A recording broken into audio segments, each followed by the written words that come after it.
9 o'clock on the nose, and I know some more people are coming.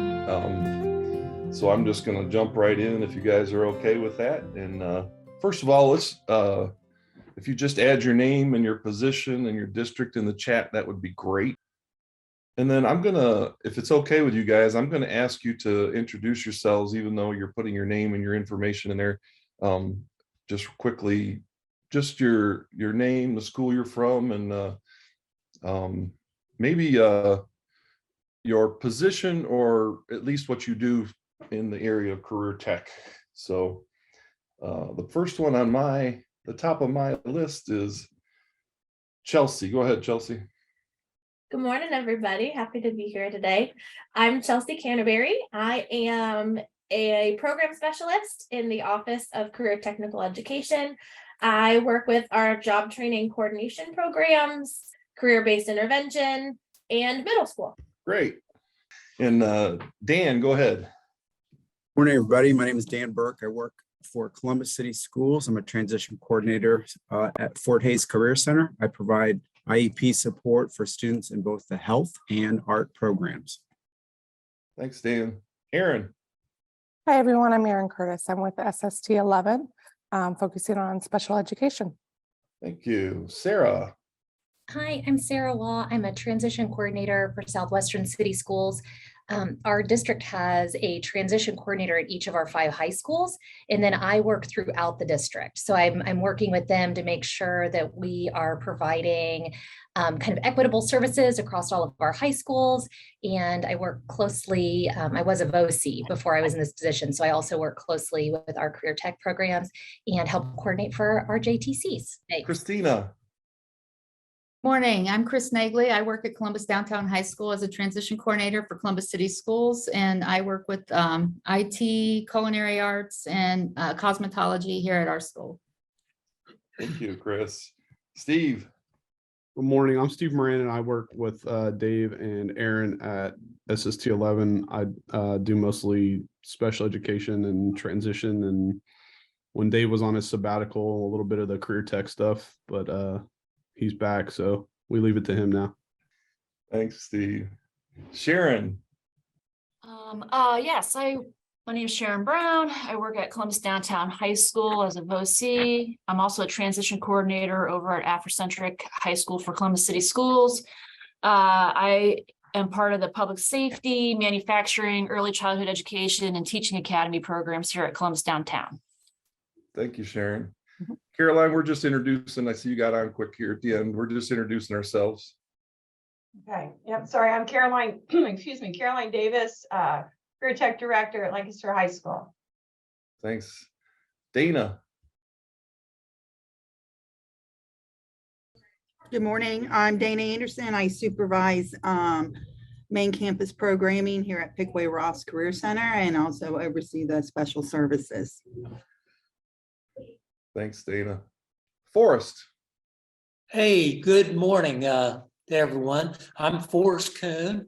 I'm one of the CTPD consultants working regions 14 and 15, and we share Pickway Ross from our region and Dave's. Good to be with you. Thanks, Forrest.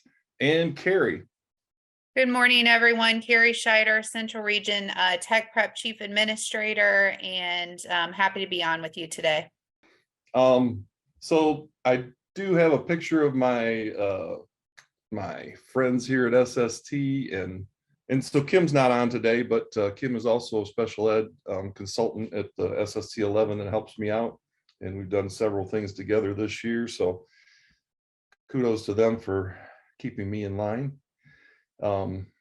And then our agenda today is Chelsea's going to give us some information. She has to be away she has another meeting at 9:30, so I'm going to try to get her in very quickly. I don't know if anybody from Tri-Rivers is going to show up today, but they asked permission to be a part of our super regional, and so I have included them, and we'll introduce them later. Carrie's going to give us some updates on tech prep information. We'll have some topics of focus today. We'll talk about the statewide meeting agenda, and then we'll leave it open for some questions at the end. So without further ado, I'm going to give it over to Chelsea, and let her go ahead and share with you guys. I may have to Yep, got it. give you permission to share, huh?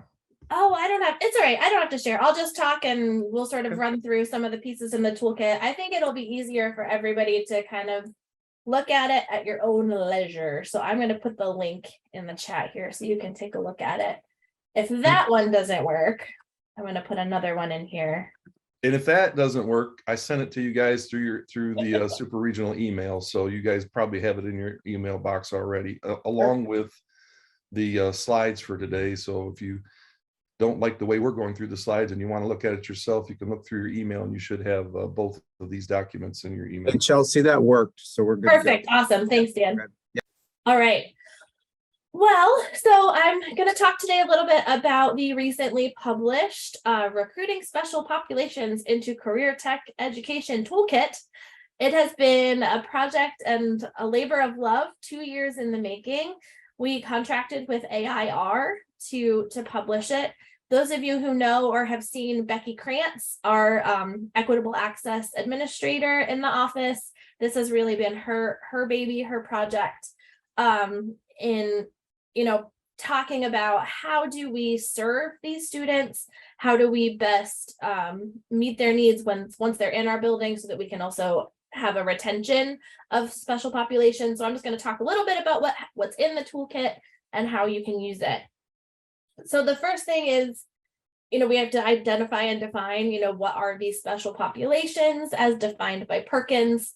We're talking about students who are English learners, students who are parents, students with disabilities, students who are in foster care, students who have a parent who is currently in active duty and deployed, students who are homeless, and then also students who are studying in non-traditional fields. All of those are considered the special populations according to Perkins.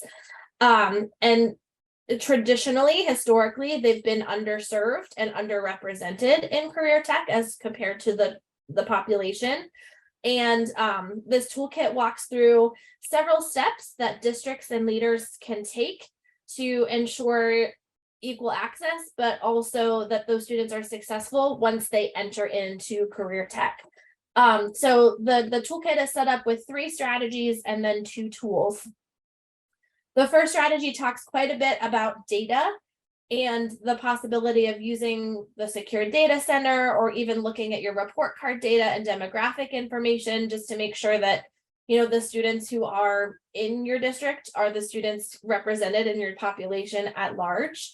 And also considering, well, it looks like we had 14 English learner students who enrolled, but then none of them ended up graduating. Why is that? So, taking a look at how your students progress throughout your programs, or even just throughout their high school journey, and whether their participation in career tech led to better outcomes, because we know that in just about every case it does. In the state of Ohio, students with disabilities have a 4-year graduation rate of about 94.5%. And that is significantly higher than the non-CTE students with disabilities graduation rate throughout the state. So again, we just know that those kids have better outcomes, and that access to career tech can really propel their future forward and get them ready for whatever that post-secondary journey is going to be for them. So strategy 1's about using data, and that's both quantitative and then also qualitative. Finding ways to ask, let's say you have a bunch of, or a population of foster students, asking them, what supports do you need? How are things going? What do you not have access to? And then that leads into strategy 2, which is leveraging partnerships. What wraparound services do we have? What mentors or other business partners do we have that we can get those kids set up to be successful throughout their journey, but then also in that post-program placement piece, we want them to be able to be employed and employable once they leave us. So using those partnerships and community resources to make sure that kids are taken care of, that's strategy 2.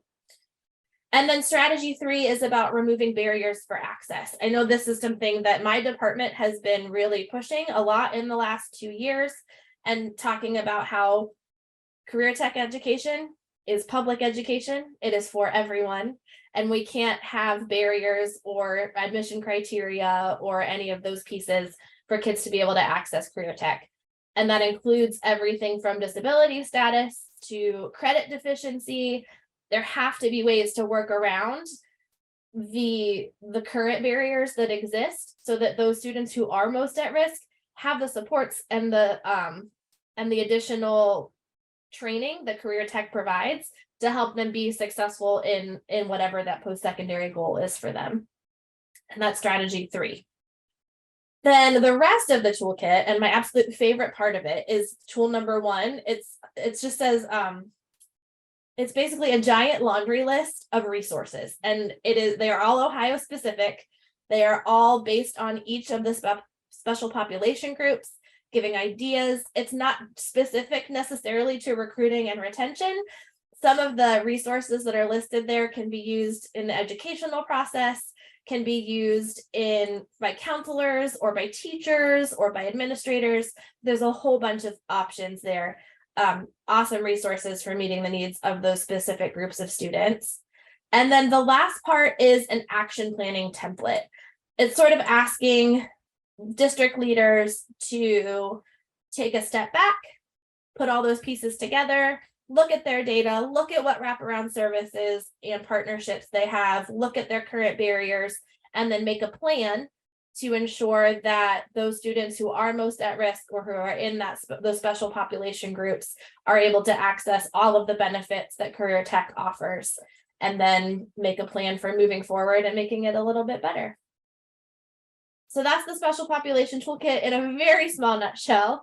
But it has a lot of awesome resources in there, and I encourage you to take your time to go through it, specifically if you feel as though there is, that there's a specific special population in your area that maybe hasn't accessed career tech, or that you're having some trouble with retention of that group for whatever reason, or you don't know the reason. It gives you some ideas for how to figure out what that reason is. So yeah. That's it. That's the Special Pops Toolkit. Yeah, so before anyone else jumps in, I want to say also, this was a nutshell presentation that I asked Chelsea to do, because in our statewide meeting coming up on February 16th, Chelsea is also slated to do about a 10 to 15 minute talk about it. And so you're going to hear more about it in our statewide meeting on the 16th of February. And Chelsea's always available, and maybe she'll put her email in the chat for you guys so that you can get a hold of her if you want excellent help. Chelsea is doing the position that I started with at the Department of Education. She is the JTC and CBI coordinator. And so I recognize her abilities and appreciate all the things that she has done and the things that she's bringing to the table. Brenna and Chelsea both went through that position, and they're both probably better than I was. So I'm really happy that we had their expertise. So Dan has a question. Go ahead, Dan. Thanks, Chelsea. In the toolkit, and again, I just read through it really quickly. You had mentioned something at the beginning of your presentation about a percentage of something. It was like 90-some%. Is that in the toolkit, or can you? I don't think that specific statistic is in the toolkit. That's just something that I was able to pull out of our data center. But I can, the class of 2022 students with disabilities had about a 95% graduation rate. The students who are CTE students who are concentrated CTE students with disabilities. With IEPs had about a 94%. Got it. Okay. Thank you. Let's compare that to the state and say, wow, we're doing pretty great in CTE. Yeah. And okay. Chelsea, that's a state graduation. Mm-hmm. I don't know what those numbers are for federal graduation. Oh, I'm not sure. No, I'm not sure. But that's just Ohio, just for 2022. Yeah. Thank you. Anybody else have any? Thank you. Questions? It's just a number that gets me super excited, because we need to get our special ed kids. Well, we know. and if you think about the former, what was it? The Ohio longitudinal. I don't know if they do that anymore, but they are they are doing it. We worked on the plan yesterday. Okay. Well, I mean, even historically, if you look at that historically, I don't think the number was quite that high, but I remember reading qualitative things from students who would say how much, how important career tech was in their, not only graduation, but preparation, for life. They're working because of that. Yeah, absolutely.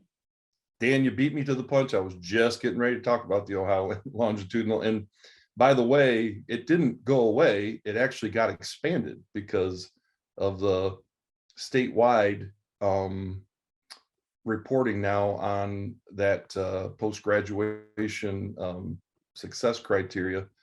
So what used to be only done every 5 years or something like that? Every 3 years.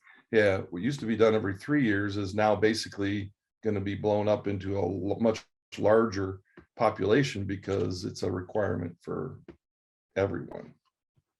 And that's probably an exaggeration of exactly how it's being implemented. And I don't know if Chelsea wants to expand on that, but yeah, we're collecting that data throughout the state now. So hopefully all your schools know that too. My understanding, Dave, is that One of my students in my office wanted to say hello. That's Nate. He's in our health education program. hi, Nate. He said hello. My understanding of that, Dave, and somebody can absolutely please jump in, correct me if I'm wrong. But that's starting with the class of 23. Every school is going to have to report on their not post program because it's not career tech, but on their student status, their graduation status, or their work status. Are they enrolled in college? Are they currently working? And that there's no like minimum hour requirements, but are they currently employed? Or have they enlisted in the military? Just sort of a follow-up on, have we prepared these students for whatever that post-secondary goal for them was? And I think it's 6 months out.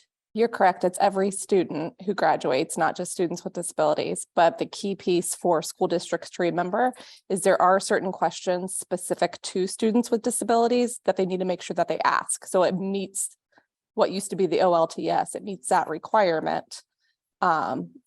Ideally, it would be every student gets asked a question just so they can get it over and done with. But you never know what districts are deciding. Yeah, very true, Aaron. Yeah, thank you, Aaron. And that was a point that I wanted to make. And I'm trying to get our career centers. I've talked to a lot of the career centers in my area, at least, about working with the partner schools, because career centers have been keeping track of this for career tech students forever as part of Perkins. And so there's a lot of information we have that can help them deal with this new requirement. So I'm trying to get people, and then the difference is, for just to make sure everybody knows this, the difference is we have to have that information in by January, is it January? 31st. What's that? They're January 31st. January is our 31st for report to career the federal tech. government. Yeah. Yeah, but the districts don't have to have theirs in until what, August? Is that correct? That's correct. Yeah. So for career tech, it all has to go in that first collection window that ends in January, early January. Well, I guess appeals, end in early January. But that second collection window is for all districts. We still encourage career techs that if they found out about a student, even after that first collection window has closed, to still add that information in, because it can help your local district as well in their collection information. Maria, Yeah. you had a question. Go ahead. Yes. Well, first, hello, you guys. Thank you. We've been chatting back and forth, so I appreciate your willingness. You are very willing to meet with folks. Wanted to put that out there. I do have a question. I think we do really great stuff with JTC programming. I don't know if you feel this or anybody else on here. I feel like we have that transition cliff that we call it, where families will contact me or after they've graduated, where that support system that they felt that they had while they were with us is no longer there, and then it's just that wraparound support that we've all had. And then it's such a different world when they leave us. And so they either get that job and then the supports go away, or something happens and they don't follow through. And then the OOD goes away. When they do, if there's a student that's, for lack of a better term, higher functioning autism. They don't have DD services, those kinds of things. I feel like there's lots that fall through that we have very successful stuff going on while they're with us. And then life sort of can fall apart when they leave us. I don't know if there's any thing, you know, if you guys hear about that, or I try to work with our good partners from the state, you know, OOD. Yeah. It's just a really tough thing. And I know it's a really real thing for our families, you know, just everything, the supports that they feel when they're with us. And then afterwards, it's like that cliff. And I don't know how to prevent that cliff. I don't, and Maria, I will be honest, this is the third time in the last 2 weeks that I've had someone from a JTC talk about this specific problem. And it is heartbreaking. Yes, I know. But you're right that there is a disconnect, I think, right now, and there is obviously some funding concerns with whatever is happening with VR services, and those supports that, you know, once we find, oh, well, a student's been placed, therefore they're successful, so case closed. Yeah. And that is. And I also feel like Dan's nodding his head. Yes. So yeah, it is definitely, you know, it's on our radar, and it's something that, you know, we're going to have to talk a little bit more with OOD about to understand why the system is operating that way instead of those continuous supports that are supposed to be in place. I mean, those students who qualify should be able to continue to receive those supports. I think a lot of it too is, and it's not an instant solution and it's not an easy fix, but we have to educate families too, to let them know, like, you're allowed to call them and say, this isn't working and we need more support. So I know that's one more step in the process. Well, and I'm a parent of 2 young sons in transition age with autism, and I know how stressful it is, and I'm in the business. And so I understand language, and then trying to, you know, go see your transition coordinator. And then when you leave, you do sort of feel, oh my gosh, who do I call? Okay, Dan, what did we find out? You know, I mean, it's real. And so I think there is that, what do I do next? And, oh, I don't remember, you know, there's a lot to life and the barriers. We've removed a lot of barriers, and then they don't know when they leave us what to do again. Yeah. And so I do think a lot of education would help. And I think we try to do that right before pre-pandemic, educating families and doing some, you know, things with grants. But it's just, it's a really challenging area. I just feel so successful with our kids, and then they walk across the stage and I'm like, but yeah. And to feel too that, like, okay, well, good luck, I hope the system works. Like, that's not something that we want. And even though I think Project Search, the one area that I feel really does, like, really shore that up is that team. Like, they know exactly, they sit at that table with the vendor and with OOD, and that is like constant. And because of that, that's why that model works so well. And so I try to consistently bring in OOD at the table for those kids who are in JTC, because I need that connection is really important for the family to know, because a lot of times they're like, I don't know who OOD is. I don't know who my VR person is, right? Yeah. And making sure that students have an open case as soon Before as they they're leave. Yeah. I mean, I wish it would start at 14, but you know, that's not always the case. Yeah. So that families can build those relationships over the whole course of that transition time. And like everybody else, they probably need lower caseloads, I'm sure, because I feel like, and again, they're like, okay, I tried to call, no one calls me back. And I'll sometimes hear, how did you get a hold of this family? How did you work with this family? I'm not getting any answers. And it's like, well, sometimes we do house visits, you know? So Maria, this is not like a, you know, answer to all the things, but in our Project Search program, and we also have a Project Life program. Yeah. Hey, Sarah. Yeah. Oh, yeah. Hey, we've worked together a little bit. Yes, we have. Yep.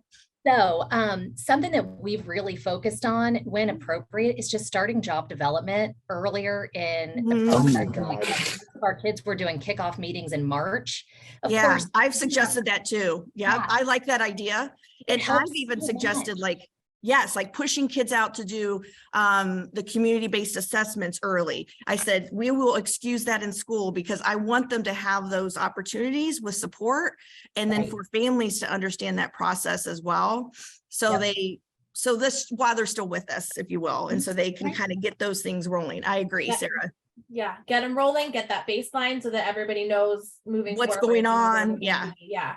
And I have to go in just a minute. So the last thing that I'm going to say about specifically JTCs, and I know that every project search is a little bit different.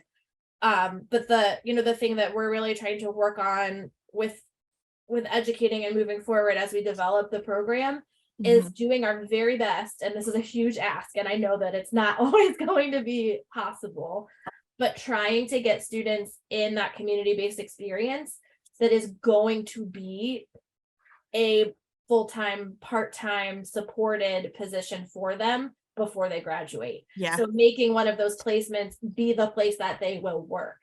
Yeah, I agree. Because it just, when they're familiar with it, even as those supports pull back, or if the employer already understands what those supports look like and how they can even come in and intervene, it helps so much. 100%. It's of course not always possible, but wouldn't that be beautiful if we could do that and get kids 100%. employed before they leave us, whenever that is. Yeah, 100%. I agree. I feel like if we could have, our partnerships with those agency, with community areas that will hire them, then you're going to have, we've seen such more success. Yeah. When we changed our location with our project search to the Hilton. They've hired 5 of our kids.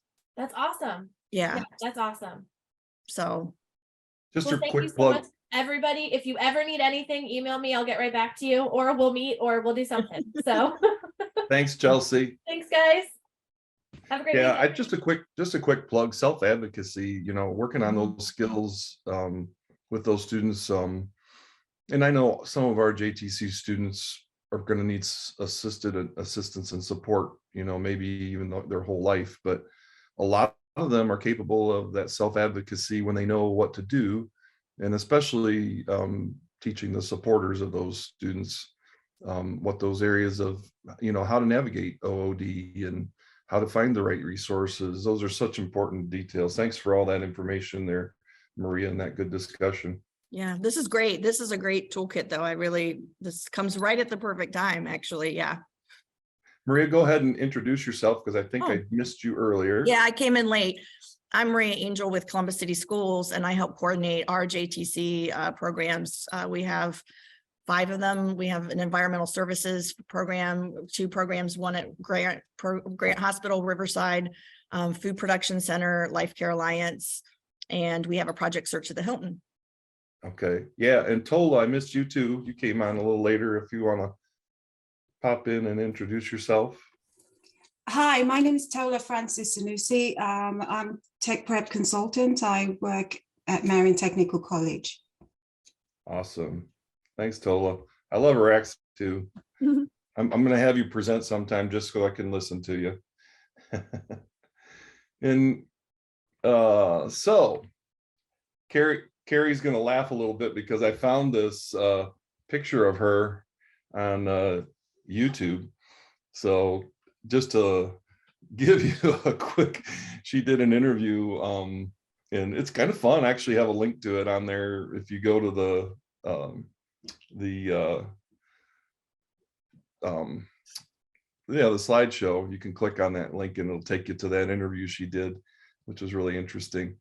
But Carrie is going to give us some information. It doesn't look like Tri-Rivers is here yet, so that's okay too. But just again, to let everyone know, Tri-Rivers is part of the Tech Prep region, which is a little bit different than my SST region. And so I was in a meeting with them yesterday with Carrie, our business advisory council, and I invited them to come to ours since they're in everything else that I go to. And so you may see them pop into our meetings occasionally since they are in the Tech Prep region, even if they're not in our SST region. So anyway, so Carrie is going to give us some updates. Go ahead, Carrie. Thanks, Dave. I am going to share my screen here, hopefully, so you all can get some updates while I update you on some upcoming dates. But just wanted to share, I know we've worked with some of you, and we were actually at Columbus City Schools last week for a great workshop. So great to see all the Columbus City school folks on here as well. But as part of the Tech Prep region, we work with schools throughout Central Ohio. So I'm going to share my screen. You should be able to do that now, hopefully. Okay. Let me see. Okay. I may, So yeah, stop. Let me stop my share. Maybe that. I think I'm good, Dave. Hopefully you can all see this. One of the big projects we have going on that I know you all are probably somewhat familiar with is the CTE 26 application process. This is for schools that work with the career tech programs can receive funding for their programs. And so this is a big project that Tola and I are working on right now in our region and all the other regions. We don't expect you obviously to facilitate this process, but I just wanted to make you aware of some of the resources on here. This is on the ODE website. There are a lot of resources at the bottom of this page. Also including like a career tech, CTE 26 manual, the process flow, a lot of information about different types of program approvals. So wanted to make you aware of those resources.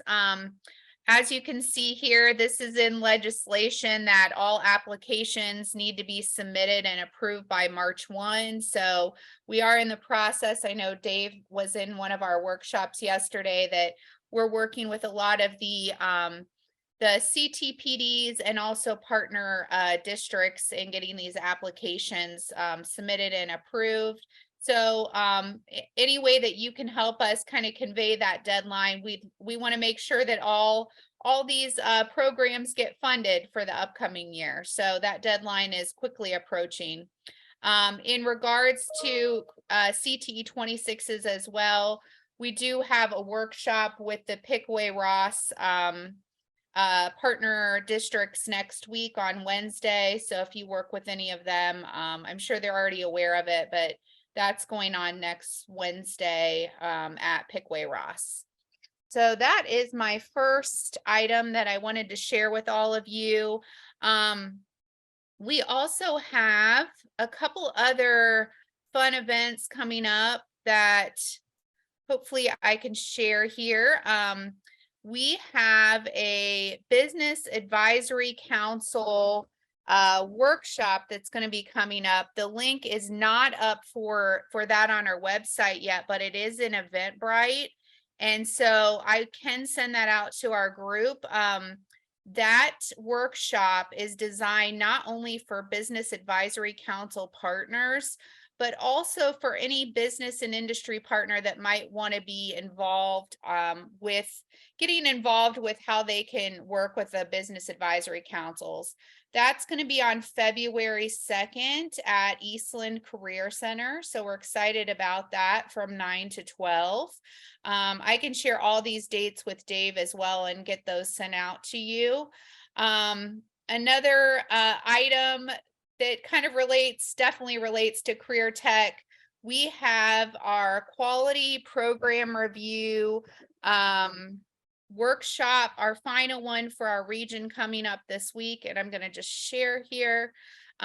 If you have any career tech programs that you work with that may be in need of attending this workshop, this is on our website, techprepcentral.org. If you go to the professional development opportunities, like I said, this is next Thursday, and that's the quality program review workshop that ODE will be hosting. And they can just click right here to register. That's kind of an all day affair for that event. A couple other resources that I think might be helpful to all of you if you didn't participate in these webinars. We did a work-based learning series, and a lot of these webinars and slide decks are posted here. So if you need ideas for the districts you work with on work-based learning. All of those recorded webinars and slide decks are located at this link on our website. There's even information about things like what are the different types of work-based learning, and some interesting ideas even on like virtual work-based learning opportunities. So that's on our website, techprepcentral.org, under the professional development link. Wanted to make you all aware of that. And then a couple other professional development ideas. I know I'm sharing a lot with you this morning, but we also have, I'm going to stop sharing here for a minute. We have our Success Bound conference coming up for our central region. So that is a conference that brings together business educators, secondary and post-secondary educators, also community partners, and we'd love for you all to be a part of that. These are, if you are not familiar with Success Bound, this is also on our website. This is a lot of webinars, videos on what Success Bound is, and we will have the registration link up soon. That's going to be April 19th at the OU Dublin campus, but there are a lot of great resources on here. The goal of this is really, I know some of you work with work-based learning, and it's really to bring together all of the partners to create opportunities for students. So you can see here, there are a lot of presentations and resources as well that I just wanted to share with all of you from past conferences. Each of these is linked to a presentation that you can find a lot of great resources. So just wanted to share that resource with you. And we hope that you'll register for the conference on April 19th. I'll share that link with Dave as well. And then one other, I know this is a lot of professional development opportunities, but one additional one that some of you may be aware of, let me stop sharing here. And some of you may not, is the Ohio, and this is mainly for career tech administrators, the Ohio Career Tech Administrators Conference, which will be in Dublin. That link is on the Ohio ACTE website. And if you click on the events page, I can pull it up here so you can see that, but it's under the events page. And we will have the agenda up here soon, but there are a lot of great sessions that are hosted through ODE and partner districts. That's right here. That's March 15th, 16th, and 17th. So I think those are all my updates. Going back real quick to the CTE 26 process, the applications that are needed to be approved for that process fall into career field pathway applications, CBI applications, FCS applications, JTC, and industry recognized credentials. So if any of those programs are within your districts or areas, those are all programs that would need to be approved every 5 years for funding. Can you explain that a little bit? What does that mean? That March 1st deadline and they have to be approved? Yeah. So like I said, this probably doesn't fall, on your shoulders, but every career tech program in the state, if it's either housed in a vocational type setting, or also like a satellite program, or if it's hosted at a comprehensive or a compact, all of those programs, in order to receive funding, have to have a CTE 26 application on file, and those are good for up to 5 years. And what those really list are all of the courses that are included within that program, and the pathway, if it's, let's say, a career field application, they need to have at least 3 college credits articulated for those programs. Okay. So, and then those are all reviewed by the career field specialists at ODE after they're regionally approved by us. So, like I said, probably not maybe in your wheelhouse, but it's good to know that those, if anyone's talking about a CTE 26 application, that's part of program approval and also funding. Yeah, well, they're next door, so I want to make sure. Yeah. That, I mean, if JTC would be included in that, they'll be, then they will need to, I'm sure they know that, or I hope they know that, but it's good to always sort of check on that. Your executive director was in our meeting yesterday, Maria. So she heard that. Okay. Jennifer Mead was there. Yeah. Okay, good. So I guess the ask of this group, if you have anyone that needs help, please point them towards us in the next few weeks so we can assist with that. I'll put my email in the chat so you have that. And also put our website link in the chat as well. Thank you, Carrie. I appreciate that. Yep. Thanks, Dave. And let me go back to sharing real quick. So this is the first year that as a CTPD consultant that we have been collaborating with the tech prep, well, at least for my area. So this has been very helpful for me just to get a fuller perspective of what's going on across the state. I think our statewide meetings have been successful to give a statewide message too. So really happy with some of the things that are going on across the state, and especially in my position, trying to make sure that everybody knows what's going on. So thank you again, Carrie. And Carrie will, maybe she'll leave you her email in there if there's any questions that you had that you needed to ask her. She's very good at getting back with people on that too. So all right. I haven't looked at the time, 15 minutes. We're doing pretty good, and I don't have a lot, but fortunately I don't have a ton for myself to talk about today. But I'm going to want to run through this real quick.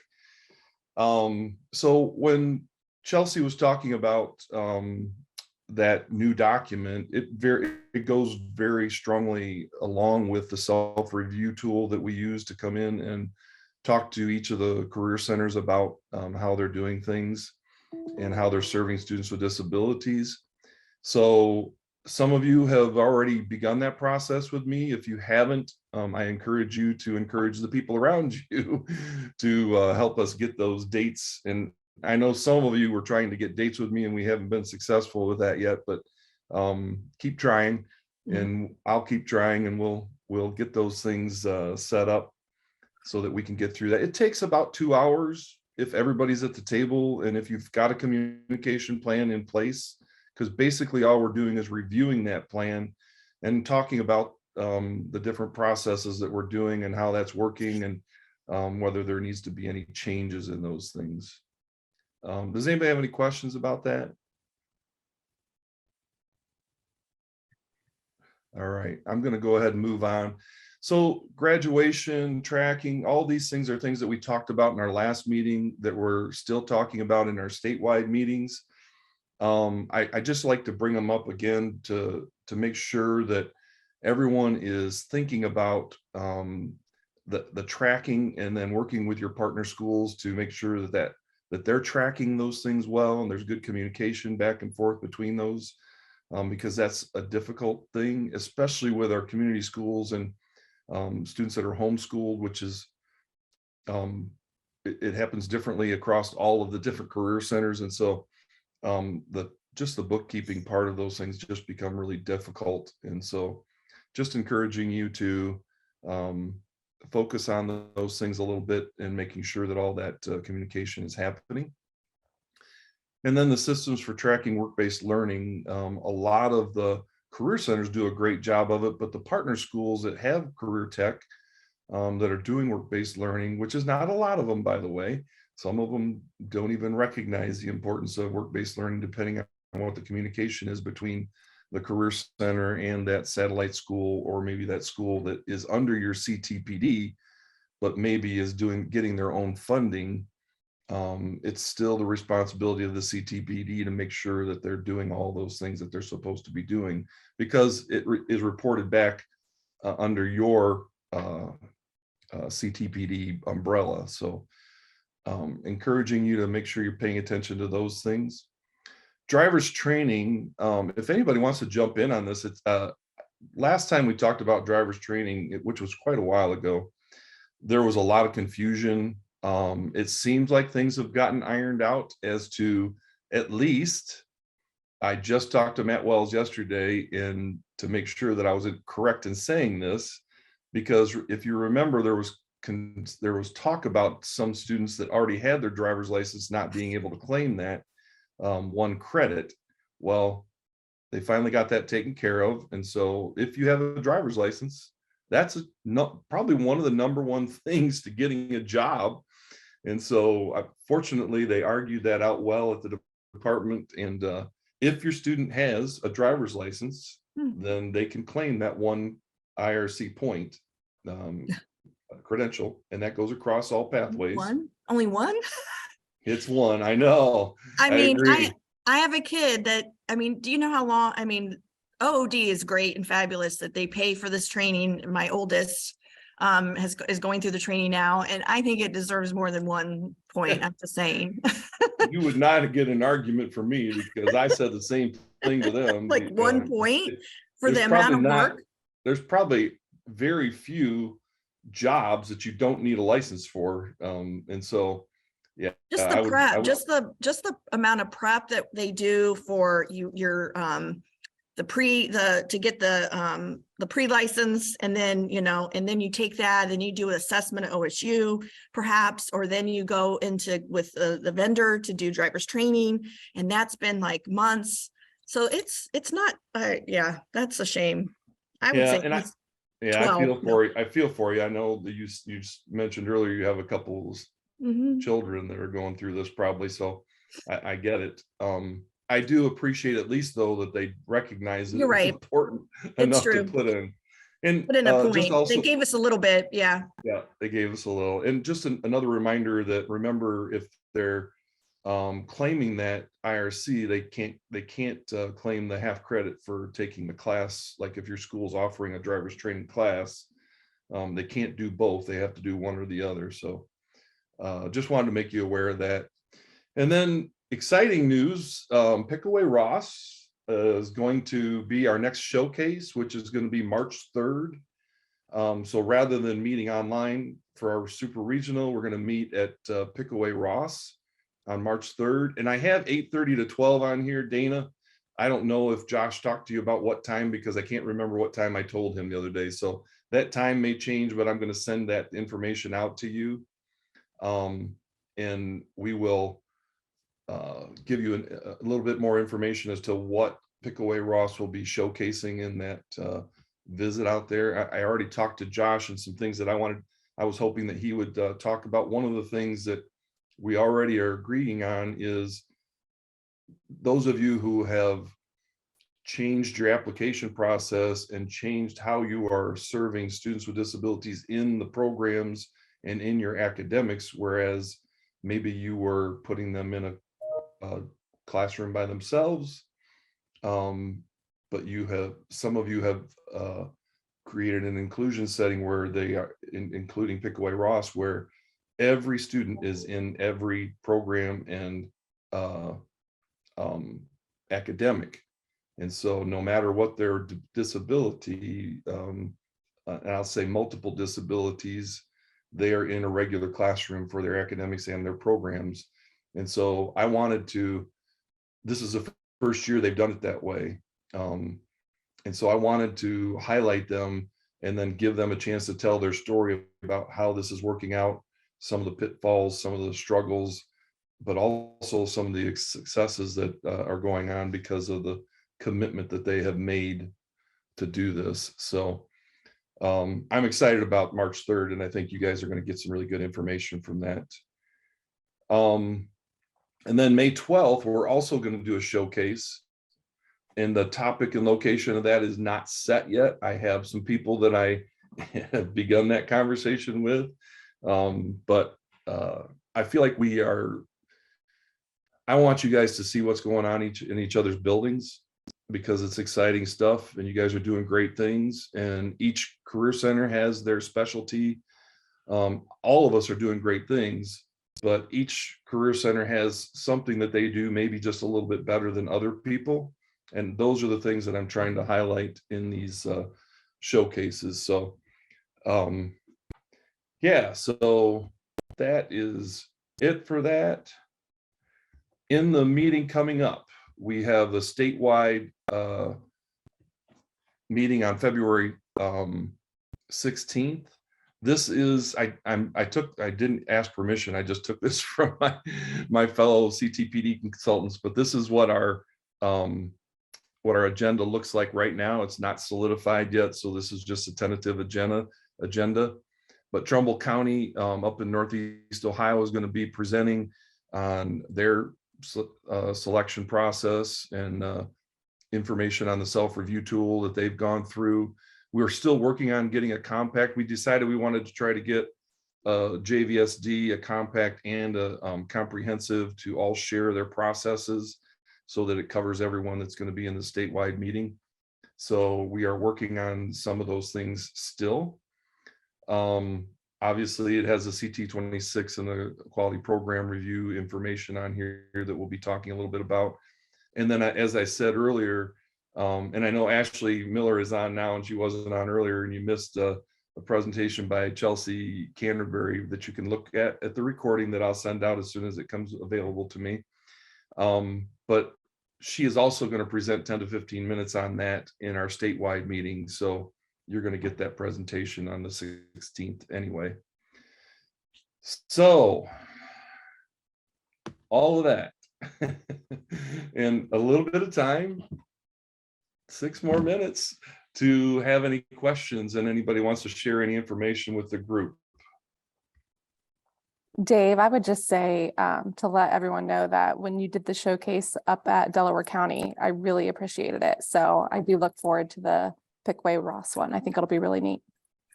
Yeah, and just to say this, so what's important to me about Erin saying that is Erin was in Big Walnut School. Is that right? Big Walnut? Yep. She was at Big Walnut School, which is one of the partner schools with Delaware. And for her to say that means a lot to me, because theoretically, you would think our partner schools know what's going on in the career centers, but that's not necessarily true. And so for me, that was exciting to hear from Erin, because not only do the career centers need to know what each other's doing, but our partner schools need to know what's going on there. And well, so and I think it ties back to what Chelsea was talking about, of students with special needs being more involved with the CTE programming.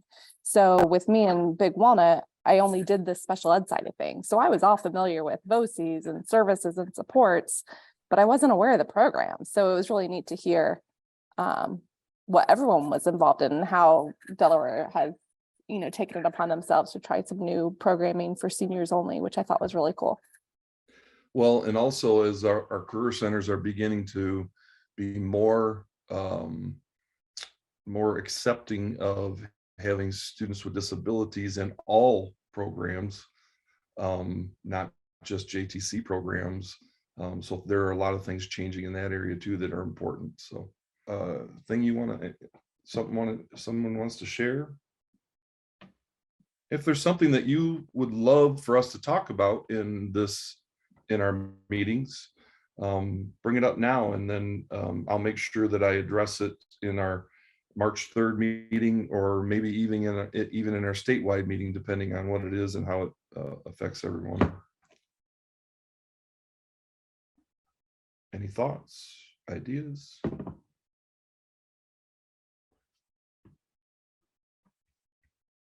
And I'm going to take that silence to mean that everybody is good. And I'm actually going to give you 3 minutes of your day back. So make sure you click on that link. Thank you, Steve, for putting that in, and fill that out. So make sure you get your contact hour for meeting with us today. And again, I'm always available to you guys. Make sure that you're contacting me if you need anything. A lot of great things going on in all the career centers. And so,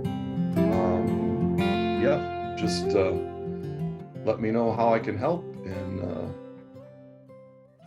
I will be there. So